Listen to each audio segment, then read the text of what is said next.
Ladies and gentlemen, I am indeed excited to be here tonight because I believe we are in for a very thoughtful and a very interesting presentation.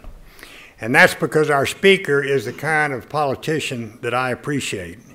He's a politician who got a foothold in the real world before entering politics. In Nashua, New Hampshire, he was a successful businessman and lawyer following his graduation from Columbia University and Boston University School of Law. After establishing a firm foundation in the private sector, our speaker realized that he had more to offer to his country, so he ran for public office and was elected to a seat in Congress from New Hampshire. Later, he was elected governor of the Granite State, a position that his father had held in the mid-50s. Since 1993, he's been a United States Senator. And today, he's the ranking Republican member of the Senate Budget Committee. He is respected on both sides of the aisle as knowledgeable, honest, and pragmatic. He is a free trader who consistently opposes trade barriers, subsidies, and other forms of protectionism. He is a steadfast supporter of low taxes, realizing that they do play a key role in generating strong economic performance. He's a strong advocate for defusing that ticking debt bomb that's out there threatening to blow up our country. I could not agree more when he said last year, and I quote, "We're basically on the path to a banana republic type of financial situation in this country." And finally, he is a politician who plays the game like it used to be played and like it should be played, in a bipartisan manner. He knows how to disagree agreeably. And he won't stake out a position just because it is fashionable among his party's ideologues. That's probably one reason that he's a member of the President's National Commission on Fiscal Responsibility and Reform, which is chaired, as you know, by Erskine Bowles and Alan Simpson. He hasn't run for president, at least not yet. But he has played the part of a presidential candidate, and he's done so twice. During the 2004 presidential election, he portrayed John Kerry during practice sessions held by President George W. Bush in preparation for that year's debates. 4 years earlier, he was Al Gore for the same purpose. Now, based on that track record, I always never understood why John McCain didn't ask him to play Barack Obama. Ladies and gentlemen, I'm pleased to introduce a wise politician, a savvy senator, a dedicated American, and a man that I am privileged to call my friend, Senator Judd Gregg.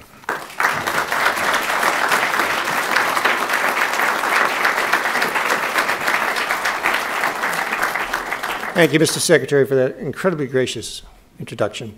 They chose me for those roles because I was boring.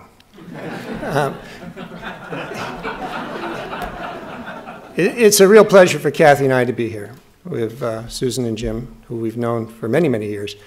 I won't go into the stories, but the first time we met was an auspicious occasion where Ronald Reagan said something to the effect of, "I paid for that microphone, Mr. Green." I was advancing that, and Jim was in charge of that event for George Bush. It's also a pleasure to be here at Rice for us. Kathy's been here before. I haven't had the opportunity, but the ambassadors showed us around, and we've enjoyed that. Tremendous reputation as a university. And the Baker Institute is an extraordinary institution which has international respect because of Jim. A better, more effective, more spectacular career is hard to think of in the area of public policy than Jim Baker's. And he and Susan have contributed so much to this nation to make it special and to make us successful as a country. And starting this institution just carries on that career and makes it possible for many people here in Texas and across the globe to take advantage of his knowledge and his expertise as we confront some really complex and difficult problems. You know, coming to Texas is fun for us. As Jim mentioned, I did have the opportunity to come down here a few times to Crawford, which is really, really hot in the summer. A little hard on New Hampshire people. But Texas people come to New Hampshire, too, to visit, during the foliage season especially. We appreciate that. In fact, we lived in a little town of 800 people. And up the street from us was a guy named Oscar Payne. He was in his mid to late 70s. He'd been farming all his life. And Oscar was a classic New Hampshire character. And I remember him telling the story one day that a guy drove up with his family in this massive, big black car, just huge car. You know, he'd never seen anything so big. It had Texas license plates on it. The guy steps out of his car and had big boots, some sort of hat, and he walks over to Oscar, who was working on a fence at the time, smoking his pipe. He says, "Sir, is this your farm?" Oscar says, "Yeah." He says, "Have you lived here all your life?" "Not yet," said Oscar. And he said, "Well, how big is your farm?" Oscar took his pipe out and sat down. He said, "Well, you see that tree over there? You go up to that tree and you go up that hill by that big spruce, and then you come across that ridge line, right across the ridge line, following the stone walls. And you come down the stone walls and you get down there at the end of the road, you come back up here." He said, "That's my farm." Guy from Texas says, "You know, I have a ranch in Texas, and I can drive all day, and not be halfway across it."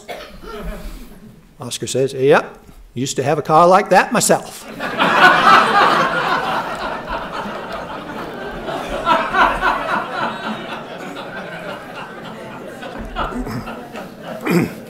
Those are true stories, by the way. Oscar had a lot of good stories. I want to talk a little bit today about where we are as a country. You know, I've given this speech a few times, or something close to it. And one of our neighbors, who's a writer of some note, said to me, "That's a really depressing speech. And so you've got to put some positive nature into it." So I said, "Okay. And what do you suggest?" He said, "At the beginning, say there's going to be a happy ending." I said, okay. So there will be a happy ending. Listen, let me tell you, there is some positive light in this speech, but right at the beginning, it gets fairly dark, because our future as a country, fiscally, is in serious shape. There was a gentleman who wrote in the 1700s who pretty much defined economic policy, and I'm sure here at the Baker Institute you spent a fair amount of time with him. And his name was, let me see how I get this to work here. There's the right and the left isn't up. Let's see. Oh, I pull this out. Okay, great. I got it. Technology is not my great strength. Adam Smith. Adam Smith had this quote, and he had so many quotes which make sense. He said, "Great nations are never impoverished by private activity, though they are sometimes by public prodigality and misconduct." I had to look up prodigality. What that means is waste, ineffective leadership, incompetent governance. And he's absolutely right. That's what happens to great countries. This is a sovereign debt chart. It shows where the United States stands in relationship to other countries and their sovereign debt. Now, in Europe, we have the European Union, and the European Union is set up with certain rules of the road. Now, we don't want to join the European Union, obviously, as a nation, but they do give us some good guidelines. They have these rules of the road, and their rules of the road are these. You cannot join the European Union, which is a group of industrialized states, unless your debt to GDP ratio is less than 60% and your deficit ratios are less than 3% of your GDP. If you look at this chart, you'll see the first nation is Japan. It has the worst public debt to GDP ratio. Now, Japan can handle that to some degree because they have such huge savings rates internally that they can basically finance their debt internally. They don't have to have other people lend to them in order to finance. But if you look at the next 5 nations in this list, Iceland, Greece, Italy, Ireland, Belgium, every one of those countries is in extraordinary distress and on the verge of insolvency. In fact, Greece is insolvent, and probably so Ireland. What's the 6th nation? The United States. Our debt to GDP ratio, for the first time in the post-World War II period, this year passed 60% of GDP. Historically, our debt to GDP ratio in this nation has been about 35% of GDP. This chart shows maturing debt. This is what we have to pay back to people who've lent us money. And it reflects the fact that the United States, after Japan, has the largest amount of debt that is maturing, which means we have to re-lend that money, and we have to get somebody else to lend it to us. We have to reborrow that money and we have to get somebody else to lend it to us. That can be a challenge if people don't have much confidence in your ability to repay them, as Greece is finding out. This is the public debt. It's a staggering figure. Public debt to GDP is not only going up past 60%, it's headed towards 100% of GDP. And there's a reason for this. And the reason is primarily a function of the rate of growth of the federal government. Historically, the federal government has grown at has been about 20% of GDP. That's how much we spent. Taxes have been about, income of the federal government has been about 18.5% of GDP, and that gap has been our deficit, between 20% and 18.5%. If you look at this chart, you'll see that our growth as a government has blown past 20%. It's now at 24% this year, and it's headed to 28%. What causes that growth? Primarily, it's two things, and I'll get into them in some depth, but primarily, it's the health care plan that was just passed by the Congress, which will add $2.5 trillion of new spending to the federal legislature, to the federal budget, and a demographic shift. The deficits under the president's budget, this is the president's budget. This year it's about $1.4 trillion. Next year it'll be about $1.3 trillion. Average is $1 trillion a year, every year for the next 10 years. Average of percent of GDP deficits, that's about 4.5% to 5% of GDP. The debt of this country will double in the next 5 years and triple in the next 10 years. To try to put it in a more personal way, a child born today has an $85,000 obligation that has to be paid off on behalf of the federal government. By the time 2017 comes around, that child's obligation will be almost $200,000. What does that mean? Well, it means that we're building up a debt that is so large that the capacity of the next generation to succeed is being fundamentally undermined, because so much of their earning capacity will have to be used to pay off a debt for spending that's occurring today. In my opinion, that's unfair for one generation to do it to another generation. To try to put this in context, every second we had $56,000 of new debt. Every second. The average income of an American is $56,000. That means we're essentially wiping out one American's income every second of the day as we add debt to the federal ledgers. Now, some will argue, well, if we just raise taxes, haven't we solved the problem? I mean, can't we solve the problem? Isn't this just a taxing event? I think as this chart shows, it's not a taxing event. That the largest source of the swing, which we're seeing now into larger deficits and debt, is primarily a spending event. Some of it is driven also by the economy. About a quarter of it is driven by a drop in tax revenues. To try to put in context again how this works, 3 programs alone, Social Security, Medicare, and Medicaid, by 2025 will absorb more than 20% of our GDP, which means that every cent that we spend as a federal government on things like national defense, education, laying out roads, environmental improvement, couldn't be spent unless we're willing to grow the government significantly, because it all has to be spent to support those 3 programs. The outstanding unfunded liability of just those 3 programs is $81 trillion. That means if you take all the money those programs are going to get in, and they're going to get in a lot of money because people pay taxes, they pay the HI tax and they pay the Social Security tax, and then you put the liabilities on top of that, the difference between the money they get in and the liability that is owed, we don't know where the money's going to come from, is $81 trillion.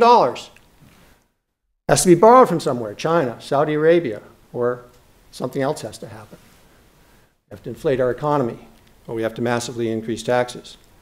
To try to put $81 trillion in context, because I don't know what $1 trillion is, and I suspect most of you in this room don't know what $1 trillion is, unless there's some oil people here. The total amount of the net worth of the American population, take all your homes, all your businesses, all your stock, all your cars, it's $55 trillion. the total amount of taxes paid since we began as a government in 1789 collecting taxes is $48 trillion. We actually have an unobligated liability here, an unfunded liability here, I'm sorry, not unobligated, an unfunded liability that exceeds the net worth of the nation. That's called bankruptcy in any other context.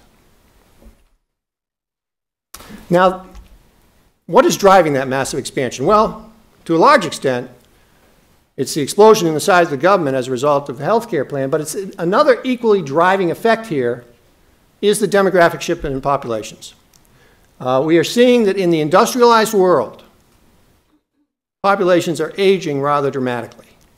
And the productive side of the economy, which is people under the age of 60, 65, is shifting into retirement. This is especially true in the United States where we have the baby boom generation. Because the baby boom generation, since the beginning of the 1950s, has defined our culture. In the 50s, it caused us to build a lot of elementary schools. In the 60s, it created all the fervor around women's rights, civil rights, and the Vietnam War. In the 70s, it was the most productive generation in history. In the 80s, it was the most productive generation in history. In the 90s, it was the most productive generation in history. In the early part of this decade, it was the most productive generation in history. It's now retiring, the entire generation. We go from 35 million retired people in this country to 75 million retired people in this country in the space of about 12 years, with a full retirement occurring about 2019. What does this do to our systems that are built around the concept of retirement? Well, all of our entitlement systems of significance, Medicare, Social Security specifically, are built on the concept that they're a pyramid, that there will always be many more people paying in than taking out. The problem is that that worked when these programs were put in place. There were 16 people paying in Social Security in 1950, but it doesn't work today because there are 2.5 people paying in for every one person taking out, which means you've gone from a triangle to a rectangle. I'll skip that chart for the moment. But basically, what happens here is that, this is my theory, this is not Adam Smith.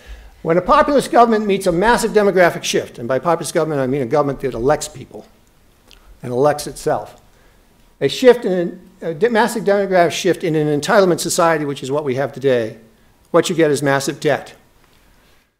It's interesting why I reached that conclusion, because I went back to this chart here. This chart's a fascinating chart.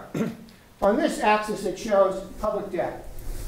On this axis, it shows economic and political freedom as defined by the Heritage Group, a very credible group, in my opinion. You'll notice down here, the people, the state runs capitalist systems in this world have the lowest public debt. Whereas we, in other democracies, have the highest public debt. Well, what causes that? Very simple answer. Elections. Elections cause that. And that's what we confront as a culture. I'm going the wrong way here. So, we now find ourselves in a situation where we have this massive debt, and I appear to have messed up my whole chart system here. Let's see. There we go. Okay. Go back one here. Yeah, that's the one I like to end on. But somehow we have to get back to this chart. Well, this chart didn't come out the way it was supposed to, but let me just put it this way. If you were to track taxes on this, there should be a blue line. It would show that tax revenues were down here somewhere, okay? And that's the spending revenues. The gap between the tax revenues and the spending is what our problem is as a country. How do we fill that gap between taxes and spending? Well, there are only 3 ways you can do it. Number 1, you inflate the economy, debase your currency, and basically make your nation less competitive and reduce the value of savings for everyone. Number 2, you massively increase the tax burden so that your tax burden actually goes well above the capacity of the economy to maintain it, taking it up to 24, 25, 26%. The practical effect of raising your tax burden in that way is to reduce productivity equally dramatically, because as you raise tax burden to those types of levels, you would basically create a disincentive for people to be productive. In fact, in order to tax your way out of this situation, your top marginal rate would have to be 104%. So obviously it doesn't work. But as a practical matter, even coming close to that doesn't work. Because once you get your marginal rates up to 40, 50, 60%, the incentive for a person to go out and be productive and earn the next dollar is reduced. Because they say to themselves, why should I earn another dollar if I'm only going to get to keep 40 cents of it or 35 cents of it? So that's the second approach. Or the third approach is to address the spending side of the ledger in an aggressive way and the underlying drivers of the event. And that's where there is this bright note. This can be done. We can, as a culture, step up to this plate and take it on. And it does not require a draconian or an event. It does not require changes which would cause the culture to reject those changes out of hand. It just requires some common sense solutions being put in place which phase in over a considerable amount of time. There are four basic areas that I'd like to point out that we could do very constructive things in. And I'll start with the easy ones first. Immigration reform. We should have an immigration policy in this country which says to the world, we want the best and the brightest people to come here. Why do we say to the world, we don't want the best and the brightest people to come here? We want you to stay in China. We want you to stay in India, creating jobs there. We should have just the opposite type of policy. In Canada, for example, to get a green card, you have to pass a certain set of standards. You have to meet certain criteria. Some percentage of our green cards, say 50%, should be issued on the basis of those people who are coming will help us grow our economy and create jobs. Bill Gates will tell you that for every person he brings in who comes in under an H-1B visa, which is an intellectually based visa, for every person he brings in like that, he creates 5 to 10 new jobs. That person is a job center. Why don't we have an immigration policy that goes out and creates that type of jobs? Because jobs create economic activity, and that's what gets you economic growth, which gets you revenues, which helps you with your deficit. Second, we have to have a better energy policy. You know that here in Texas better than anyone. Why are we buying oil from nations which dislike us? Why aren't we producing here in the United States the energy sources which we know we have? Why aren't we taking advantage of them and using them aggressively? Whether it's natural gas, whether it's drilling offshore, whether it's nuclear power, whether it's wind and solar, whether it's renewables, whether it's conservation, we should have a national energy policy. And yet we totally fail to do this. This says essentially, we just don't want to buy power anymore from overseas. We want to produce it domestically. That would have a huge boon to our economy. Today we shift $300 billion of American wealth every year from the United States to some other country to buy energy. And in most instances, those countries don't even like us.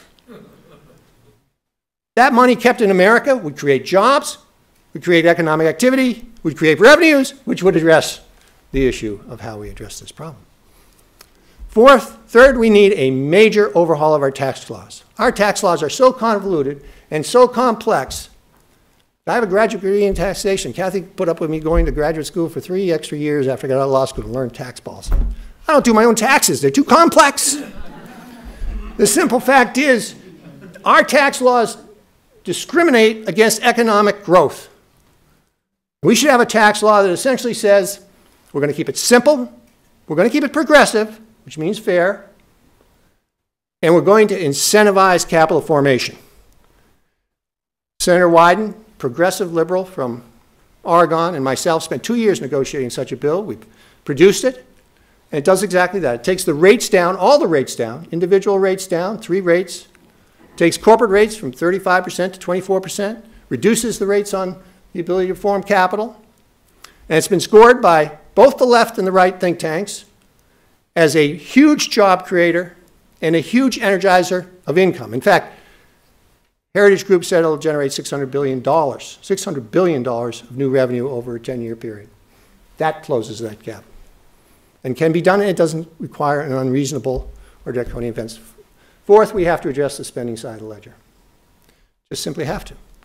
On the spending side of the ledger, there's 2 different sets of accounts. There's the discretionary accounts, those are things we spend every year, and there's the entitlement accounts, which are the huge drivers here. We have to make our Social Security system solvent, and there are ways to do that, and it does not require in any way disproportionately affecting people who are already on the system today. It just requires having a logical system that reflects an honest statement of what people should get at an age when they can afford to retire. We have to address Medicare, which means getting back into the health care debate, because the health care debate did not produce a bill that was solving our problems. It produced a bill that aggravated our problems.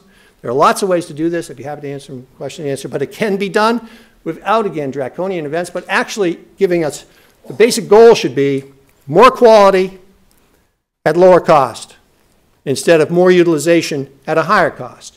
And there are a number of centers in this country who have proved that can be done. The Mayo Clinic, the New Mountain Clinic out in Utah, the Pittsburgh clinics, they've all proved it can be done. And lastly, on the discretionary side, we simply have to reduce the amount of spending we're doing in discretionary accounts. We should take discretionary accounts down 2% a year, every year, for the next 5 years, for a 10% overall reduction. And that includes defense spending, by the way. Yes, we're fighting 2 wars, and we have to give our men and women in the field everything they need to fight those wars. But that doesn't mean we have to have a bloated procurement budget and a personnel budget which has no relationship to national defense. We can save significant dollars in the Defense Department as well as in non-discretionary defense. So this can be done.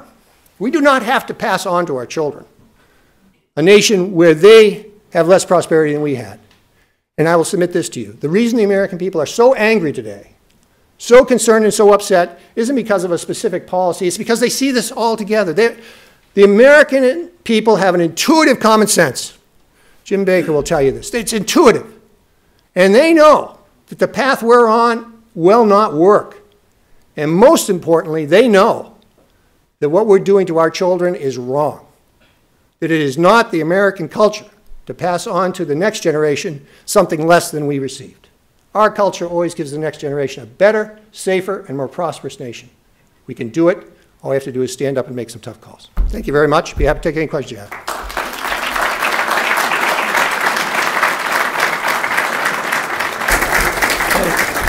I think the ambassador is going to moderate questions because he's going to try to protect me. I trust you. Okay, please raise your hands and Les. Senator, there's I think it's House Bill 486, I'm not positive, but it proposes to assess a fee of 1% on all bank transactions. What is the possibility that that bill could possibly pass? 0. Good. It makes no sense, it's counterproductive, and nobody's going to do a transaction fee. I mean, it's essentially a sales tax on bank accounts. There is, unquestionably, to fill this gap, I just wish this chart had come out right, and I apologize it didn't, because the gap is really pretty profound. It's down here would be the blue line in Texas. There is a movement in this nation, especially from the intellectual left. That's an oxymoron, by the way. But there is a movement in this country that wants to fill that gap with a VAT, a value-added tax. They look at Europe, and they see that every major industrialized country in Europe has a value-added tax. You've got England with a 45% income tax rate and a 15% VAT. You've got France with a 47% tax rate and a 19% VAT. I think Denmark has a 54% individual tax and a 25% VAT. And so they say there's huge tax revenue still just sitting there if we go the VAT route, which is a national sales tax not only on financial instruments but on everything. That's not the way to solve this problem, folks.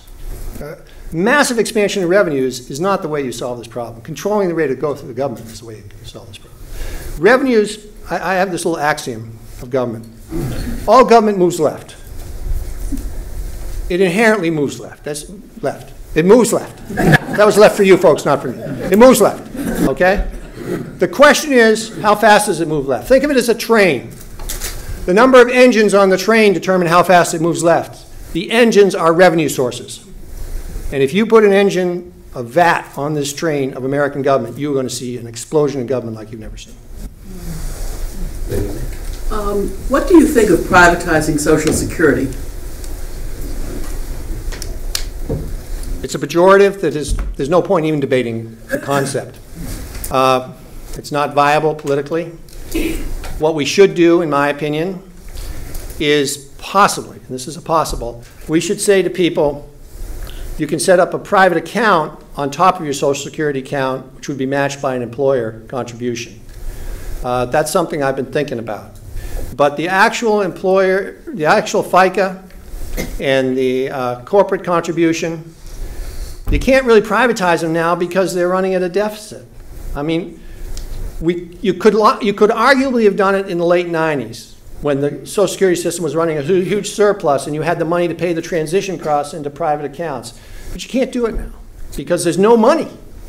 I mean, every cent that comes in the Social Security system has to be paid out the same day for the benefits. So you don't actually have a pool of money that people could actually put into account dedicated to themselves. But some sort of account on top of Social Security, which enforced savings through a payroll tax, is something I would consider. Senator, how optimistic are you that the Commission will come up with a plan that can be passed with bipartisan support? Well, we don't know. I consider this to be the last best hope. If we fail, hopefully there'll be another last best hope. But right now, it is the last best hope. The 18 people on the Commission are all really sincerely trying to do something. It's a pretty diverse group. I mean, you got Dick Durbin on the left and you got Tom Coburn on the right. And you can't get much further apart than that in the Senate. Well, you could put Bernie Sanders on it. The simple fact is that everybody is working hard. They're conscientious. We all appreciate the size of the problem. There's no debate any longer about the size of the problem. We've spent a lot of time going over the size of the problem. We've also spent a lot of time going over everything. Everything's been on the table. Everything's been discussed. We have sort of made a pact that we will not talk any specifics prior to the election because the election process will poison the well. But to get 14 of 18 people, when you've got that sort of diversity philosophically on a group, is going to be hard. But that was the whole idea behind it. Because when this commission idea was come up with, myself and Ken Conrad came up with this idea about 2 years ago. We tried to pass it as a statutory event. Now it's an executive order, which really weakens it. Because the statutory event would have required a vote by law. The executive order only requires a vote if Harry Reid gives us a vote. He said he's going to. Up and down, no amendments, by the way. So the whole concept was that these issues that we have to deal with are so big and affect so many Americans that the American people will not tolerate a solution, and they're right in this, they will not tolerate a solution that is not seen as absolutely fair and absolutely bipartisan. So both parties have to have their fingerprints on the product, significantly. And that was the idea of this broad commission. The issues that have to be addressed, Social Security, Medicare, tax reform, cannot be done in regular order. We've proved that as a Congress. And so hopefully the Commission will come up with a product. It won't be global because we don't have the time, nor do we have the capacity to do the global thing. But hopefully it will be significant enough so the American people and the markets will look at it and say, yes, that's a serious effort at getting this deficit and debt problem, which is so huge. I mean, I've tried to put it in perspective here, but it really is very hard to put it in perspective. I mean, we are literally on the path to a fiscal insolvency as a nation. I mean, there's no two ways around this any longer. It's not like it's maybe. It's not like it might happen. It is going to happen. That's the way it is. And we either act or we're in serious trouble. Yes. I'm sorry, you're no, go ahead. No, Ambassador. Actually, I never worked in Israel. So. I believe your solutions that you presented to us, and thank you very much for being here, are accurate, and I'm with you 100% of the way. So are you going to run for president of the United States? Someone like you to run for president. You don't need to answer that right now. That's number one. I want you to seriously consider it if you haven't. And secondly, I too, not that my opinion is important except for my husband and my mother, but I think my opinion is very important. But I think we're on a road that's an absolute disaster. We're going to be sinking in quicksand if we don't find corrections right away. What is your opinion? Let's face it, it's easier said than done. Everything you just said, it's much easier than implementing it. If we continue on the track that we are, when do you foresee inflation and a collapse of our currency? Well, on your first question, no. I reminded the senator that this is being simultaneously webcast, so he's going to make news on this. Kathy's here, so I can give no other answer, and I wouldn't anyway. But on your second question, nobody knows. As the former Secretary of Treasury will tell you, this is playing with fire.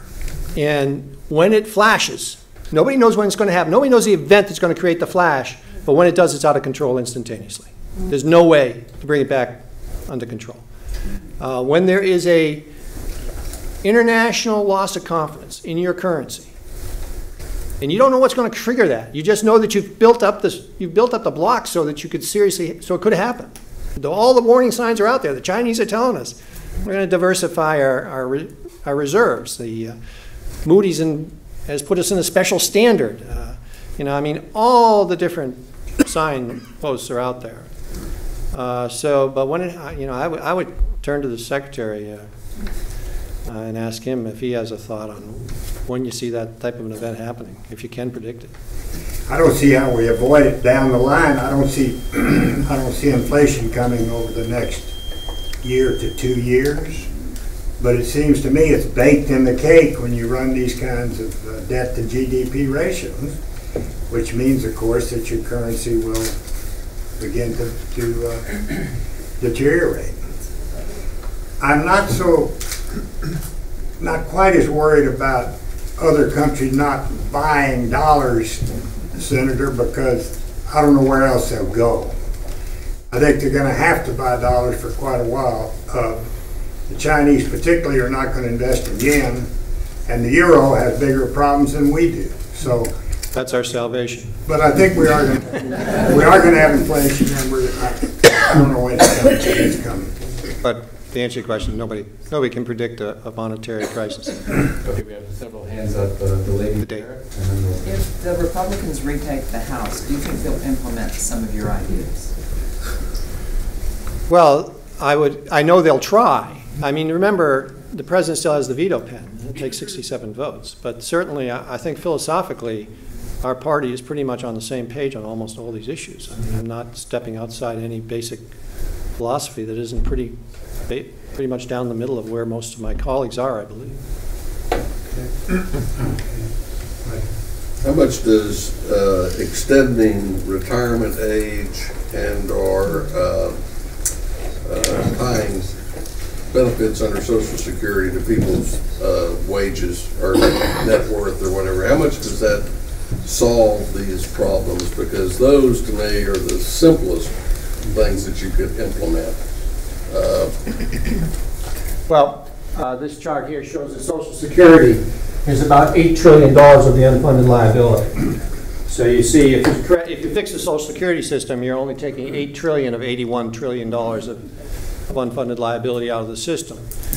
So it does not solve it, but it sends a message that we're serious. And it's the easiest one to do from a technical standpoint. And it also can be done without significantly impacting present recipients in any dramatic way. And so, for example, if you were to use a factor of longevity tables to adjust the age, so as the longevity tables of the nations move up, the age moves up, so that it makes sense. In other words, it's not arbitrary. The first time that would begin to phase in would be 2022. So because of the way the system works. So, but if you were to put in place something that actually said that $8 trillion is going to be fixed, it may take 10, 15, 20 years to fix it. Probably it should take 10, 15, 20. You don't want to do it precipitously. But it's going to be fixed. I think you'd see a very positive reaction from the American people in the markets. Because they'd say, well, they're getting serious. They're getting serious at least about things they can do something about. When I look at your proposal, in many cases, your ideas that you're talking about are very close to the Obama administration. I think it's a little disingenuous to say that your party agrees 100% with all these ideas, because if they believed a little bit, probably some of these things might have happened, like immigration policy and energy, and I think the issue about health care is something that we have to wait and see what happens, but the goal is to reduce the cost curve. Now, I'd like to ask one other question, if I may. Do you expect to have the opportunity to vote on the Bush tax cuts in December? And if you had that opportunity, would you leave them in place, or would you try to make some adjustments to keeping them in place? To your second question, I don't know that we'll have a vote on the Bush tax cuts in December. I would vote to extend them, all of them. I think the last thing we want to do in the middle of a very slow economy, almost recessionary, is raise taxes. But the way the Senate works, and I'm sure many of you are familiar with this, inertia has the upper hand. And the tax rates go up on January 1st if nothing happens. And there are a large number of my colleagues on the other side of the aisle who want the tax rates to go up. And so if nothing happens, and that's pretty easy to accomplish in the Senate, all you need is 41 votes, or a calendar that one person can play with, like pushing it up against Christmas, then the rates go up. But I assure you that if the Senate changes or if the House changes, those tax rates will be extended in the next Congress and retroactive. On your first question, I would have to disagree with the characterization of the Obama positions on Medicare and energy. I mean on Medicare too, but on immigration and energy. I'd be happy to go into the specifics of that, but I did not say that we should have open borders on immigration. I did not suggest that we should have an immigration policy which is not that leads to citizenship for people who are here illegally. The difference between the Obama policy and my policy is that they basically want to have a track to citizenship for people who are here illegally. That is totally unacceptable. So almost 80% of the American people, and certainly to people of my party, I believe what we should be looking at is figuring out a way to deal with people who are here illegally so they've got some sort of legal status that's not citizenship after they've paid their proper dues for having come here illegally, but we should never have the citizenship path. What I do believe in the immigration policy is that we should change the green card system and the H-2B system so that we get people who come here who are productive and are going to add. That is also opposed by the Obama administration because of the unions. The unions are absolutely opposed to expanding H-2Bs, and they're absolutely opposed to putting some sort of test of which would involve ability or add to the culture to the green card system. In the area of energy, clearly the Obama administration does not support offshore drilling. Maybe they got an argument after what's happened in the Gulf, but they clearly don't. There has been a program put forward called the fair tax, which is a consumption tax, different from the flat tax in that it eliminates the IRS. It has to have an amendment to do so. Or how do you feel about the fair tax? Theoretically, you could make an argument for it, but as a practical matter, it has no capacity to work. I mean, you cannot get a constitutional amendment through that would repeal the income tax, which is what the fair tax requires. So it's not going to happen. I was going to ask you about the derivatives because that was part of the introduction, but since we've gotten into the collapsing of the currency and inflation and so on and so forth, I was just going to pose something. Has there ever been any thought of monetizing the assets of the U.S. government, which I believe are estimated to be somewhere in the $300 to $500 trillion range, to handle the national debt and retire it? I've never seen any significant work done on that. Of course, there have been some states and cities that have done that with their subway systems and things like that. It's turned into a real boondoggle. But I honestly have not seen much. Okay. It's an interesting idea. Senator, you spoke about trying to reduce imports from abroad, specifically with oil. So, would you support a gasoline tax increase, which would reduce imports, improve energy security, and boost government revenue? I don't happen to think that's the best way to do it. No, I think the way you do it is by encouraging American production. I think Americans really aren't in favor of a major tax increase on energy right now, dealing with the basic energy of gasoline. So I don't think it's viable. Since you're in Space City, in this economic environment, is an indulgence that needs to be on the back burner, or would you go forward with You know, I wish I had more expertise in this area. It's very obvious that the entire space program is going through a massive transition. I don't have the expertise to answer that question.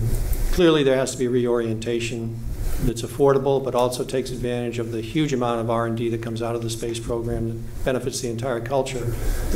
And so how we reach that balance, I don't know, but sending a man to Mars or a woman to Mars is probably not the best approach to use of those dollars, I suspect. But there is certainly a role for the space program that should be significant, but within the context of a much more scaled down human manned program system relative to things like Mars. But I don't actually have any expertise to the significance there. Yeah, on a previous slide, you said that spending accounted for 44% of the increase in the deficit. I wondered what part of that was mandatory expenditures and what was discretionary. Off the top of my head, I would say probably 80% of it was mandatory, 20% discretionary. Discretionary has gone up rather dramatically in the last 2 years. Even non-defense discretionary has gone up rather dramatically. But the biggest in discretionary would be defense spending on the wars and the cost of those wars, which is approximately $800 to $900 billion all in. So that's the number that comes from the discretionary side. It's almost all the wars, although there has been a 17% increase in non-defense discretionary spending over the last 2 years. So I think it's 17%. But most of it is entitlement, almost all of it. Can you comment on the Financial Services Consumer Protection Agency that's been formed?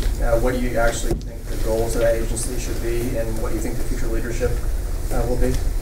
I think it's a disaster.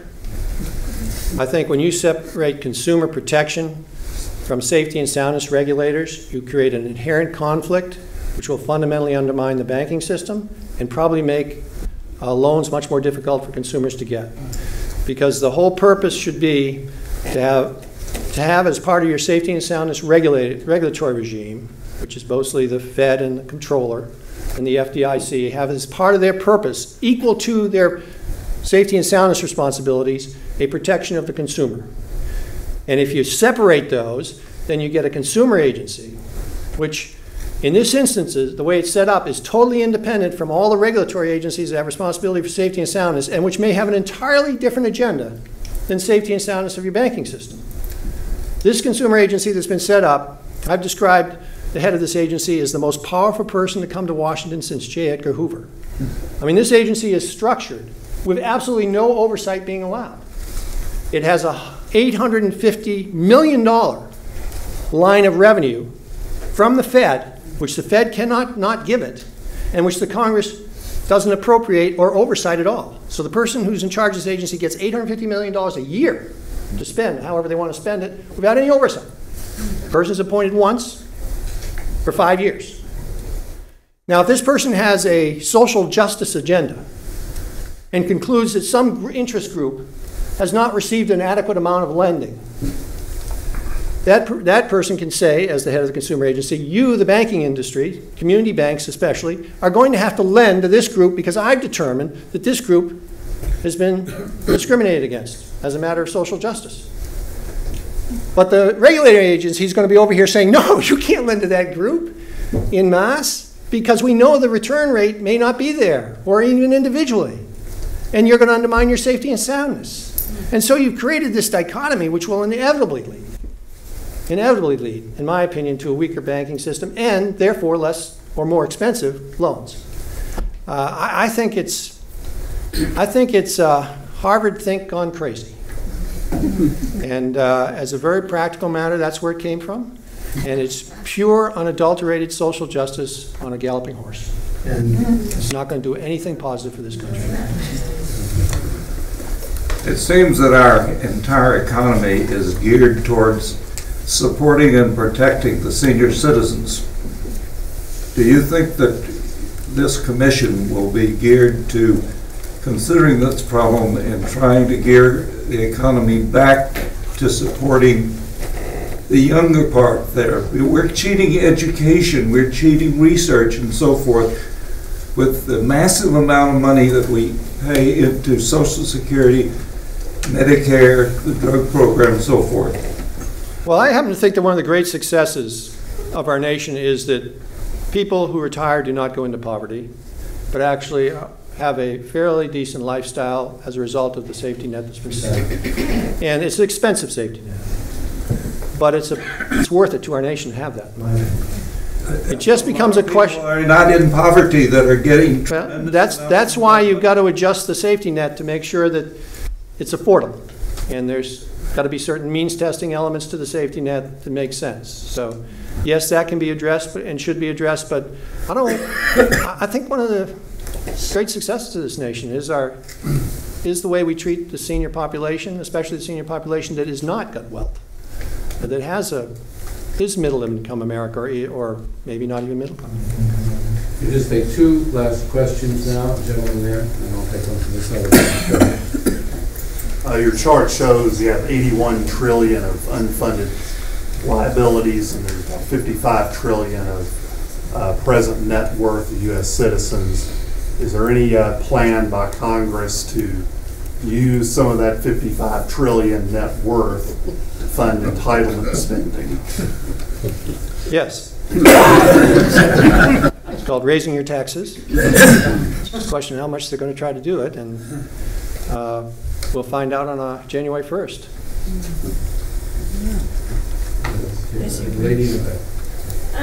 It seems like that the outstanding financial exposure isn't just a new problem. It's been growing for years. It's been a slow train wreck. But all of a sudden it's coming to the forefront. Everybody's starting to notice it. But it's been long going. I mean, ever since the baby boomer generation has inflated those numbers. And we've known that. We've known their statistics of their what's been going on over the last 60 years to head off the problem? Nothing. Actually, it's been aggravated dramatically by more and more benefits being put on the system for the purposes of getting votes. That's why I get back to my original chart here. One of my phraseology here, that society, where did I put that? That, I mean, Congresses are good at dealing with the next election. They're terrible with dealing with the next generation. And the simple fact is, we've known this has been coming for years. Back in the mid-1990s, Charlie Stenholm from Texas, and myself and John Breaux, a guy named Jib Colby from Arizona, put together with a group of people from a think tank called CSIS, big cross-section, and we came up with an entire proposal which would have made Social Security solvent in the late 90s. But the political momentum wasn't there because there was no concern that was immediate to the next election. Now the reason it's immediate is because the baby boom generation is in the full swing of retirement. The baby boom generation will be fully retired by 2017 or 2019. You will have gone from 35 million retired people to 70 million retired people. And so you can't avoid the problem anymore. That's why these, along with the explosion in the size of government due to the health care bill, that's why these numbers are going through the roof of government as a percentage of GDP in spending. And you just can't get around the problem anymore. The demographics are making it undeniable. So you've got to go to those programs that are driving the event and say, well, how do we fix them in a way that doesn't fundamentally undermine the basic goal, which is to have a strong Social Security system and a strong health care system for retired people. And it can be done. All it takes is the political will to do it. I think I've outlined some ways you can do it. I thank you very much. I thank the Baker Institute for this. Thank you, Ambassador. Thank you, Mr. Secretary.